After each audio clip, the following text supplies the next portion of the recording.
I'm Tom. I'm Randy. And Randy is the board liaison, community liaison on this bridge project. Let's say voluntold? Voluntold. So this is going to be our last video on the completed bridge project. So I've been saving my best engineer joke because Randy's an engineer twice over, as I mentioned before. And that is, what is the difference between an introverted and an extroverted engineer? The extroverted engineer looks at your shoes when he's talking to you. That's pretty funny, Tom. Okay, Randy, let's start at the front of the spillway and work our way back. All right. So you may notice that we have the new trash screen. I shouldn't say new, maybe should say it altered to fit. The old spillway was a little bit wider, so we had to cut it down on both sides. And then we added some steel to make it fit and marry to the sides of this guy. Yeah, it doesn't follow the exact contour of the bottom, but there are big holes in it. And the intent behind this guy is to stop, say if a boat got underway and we had water flowing through here, this would stop the boat, but it would allow the water to go around the boat. If we allowed it to actually go underneath and lodge under the bridge, the amount of flow could be handsomely restricted. So we keep the trash screen away from the bridge. And it could be logs, could be anything. Absolutely. Good. But actually, I understood that we actually had a boat get underway during one of the events, and it got stuck on the screen, and actually the lake was flowing so poorly that the water level went over the dock. Wow. Or correction, over the dike. Wow. So this is our old trash screen, but they had to either extend it and maybe make it deeper. It actually is the old trash screen. It actually had to be made narrower to fit. You see, we're getting a little noise pollution from Daryl Heron over here. Slice some water up in there for you. Okay, Tom. So if you pan off to our left here a little bit, you can actually see the top of the bridge has been the bridge deck itself has been poured. It's actually it gets as deep as a little over 17 inches on the ends. The center of it's 14.5 inches thick. It's got some 1-inch rebar in there, all going lengthwise. It's got some 1-inch rebar that goes athwartship, and it has 5/8 rebar that goes athwartship. So that's been poured. It's been curing. Let's see. We at the end of the first week we authorized standard automobile traffic. Come Monday, we are authorizing the opportunity for school buses to go across. Monday, the 21st of September. The engineer thought that we should let it have the extra 2 weeks of curing time before we allowed a school bus to go across it. Yeah, that makes sense. Do you know, just for curiosity, how much thicker this is than the previous bridge? I think deck? It's the actual concrete is probably about 2.5 to 3 inches thicker. That sounds like a trivia question that maybe somebody like Hume would know. He probably would know. He's probably keeping a notebook here for future reference. He has notes. Randy, when they poured the deck, what did you use to support all of that concrete? Okay. I'm guessing it wasn't plywood. Actually, the bottom of the entire bottom was sitting on plywood, but underneath of that were 2x10s that went across about every 10 inches in frequency. And then underneath of that we had 5 2x4 walls, and each of those walls had a vertical leg supporting each of the stringers that went across to hold the concrete up. So we had to build the entire structure and build the pan, as it were, and put the rebar in the pan, and then we poured the liquid concrete into the pan, and it had to hold the liquid concrete until such time as it wasn't liquid anymore. And I see there's some block walls here behind you. Good question. Good point. We decided that in order to hold the gravel up on the roadway, that we would need some riprap on either side. And to facilitate the riprap staying in there, we decided to put a brick wall adder at each side of the bridge, and it holds the riprap up so that the main rock up on the roadway is also held up in place. Gotcha. And before we had 2x4s and maybe 4x4s as fence, as guardrails. Okay. Yeah, let's talk about the guardrail. Good point. We had 4x4 legs on the old bridge, and we had 2 pieces of deck board that went across both sides, and that was our guardrail. This, as you can see, is probably 2.5 or 3 inch angle, and actually has guardrail bolted to it, and it's embedded into the sides of the bridge.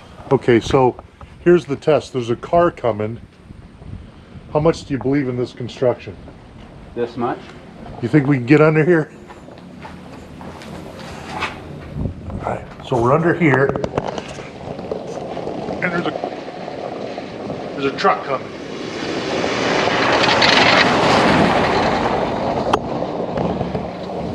And it didn't even rumble, did it? I was holding it up, Tom. That didn't feel anything. So the guardrail is much nicer. It's obviously sturdy. Hopefully we won't have to bet on the day that it gets its first ding. I'm okay dinging it. Let's just not test it enough to see if it'll hold anything. Okay.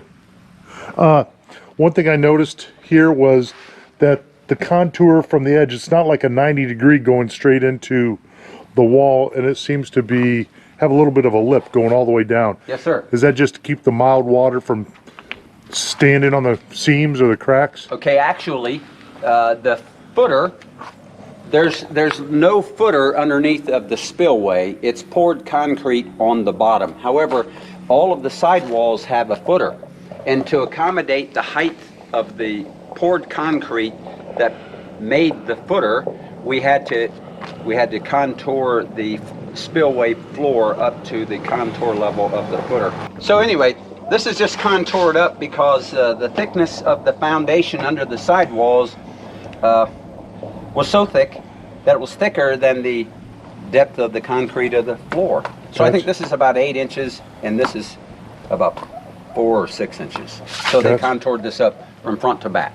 Hopefully nobody ever has to worry about or has the curiosity to wonder what it looks like under here, because we'll show it right now. But there's no cobwebs here, there's no spiders, there's no wasp nests, there's nothing under here. What is that? Is that a plastic sheeting was on the bottom of the concrete maybe? Good question, Tom. It is kind of plastic sheeting, and here's the deal. The wood has a tooth to it, and it will marry to the concrete, and so after we put the 4x8 sheets of plywood down, we actually put a piece of plastic across that, and then we sprayed the plastic with the form release oil, and this is where the plastic kind of folded up into the concrete, and it hasn't come out. Very cool. So, but the rest of the shiny surface has to do with the fact that the concrete cured against the, nice, another car went over. The concrete cured against the form oil, and it gives it this nice shiny appearance. In fact, it's still a little slick. Yeah, it is. This is our telephone and internet cable. It is.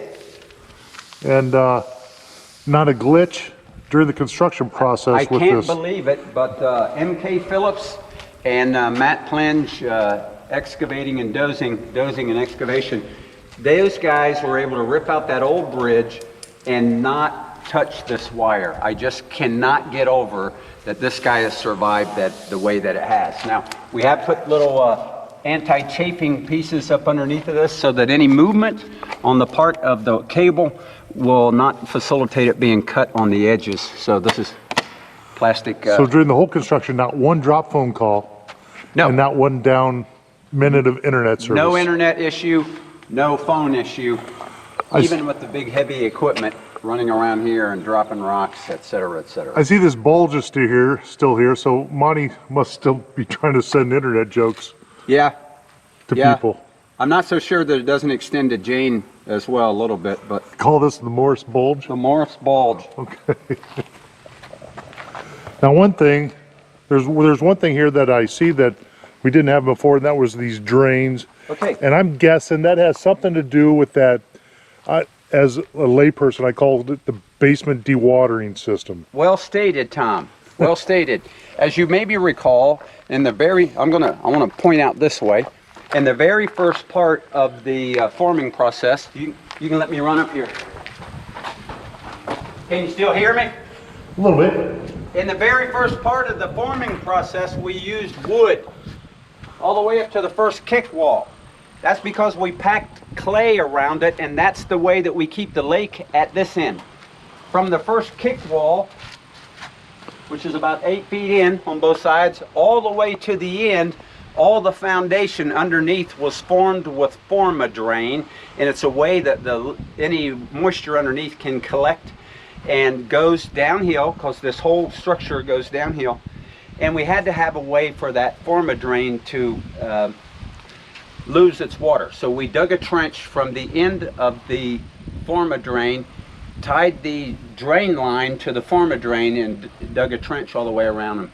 Poured it in on both sides. So it's the drain for anything that gets underneath of the spillway.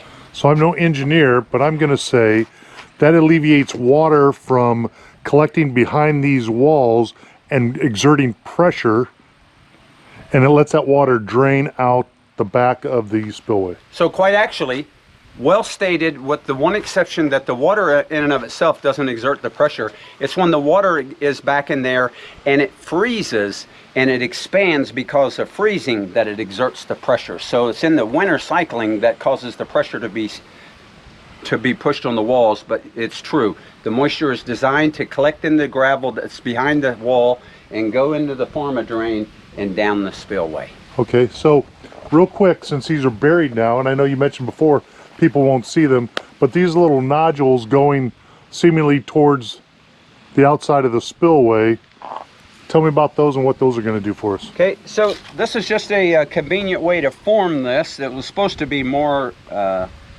maybe aesthetically contoured with the wall, but we found out that we could do this. And the neat thing about this is this becomes a tattletale for the kick walls that I spoke to earlier. And these walls stick out 6 feet. They have a big foundation under them, which gives them a wide footprint. And then there's a 3-foot tall wall that's tied to this wall, 6 feet long, 3 feet tall, and it's tied in via rebar. And all the dirt that sits on top of that is an anti-rotating moment to keep this wall from turning in, which is the reason why we had the big pieces of structural steel laying between the two walls before. There are 5 of the kick walls on each side as an anti-rotating moment to keep the walls from rolling in. That should extend the life dramatically. Yep. And not have to have all that jewelry across the top. I'll have to mention that in the first video, when I asked Randy what date this would be done, he was actually to the day exact, and he wasn't in charge of the project either. So I don't know if you exerted pressure on the guys building, but everybody knew what the completion date was, and quite actually MKPhillips and Plenge, Dozing, and Excavating, both guys knew that they would ultimately become owners here.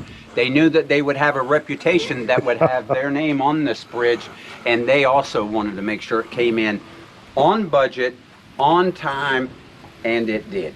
Yeah, that is awesome.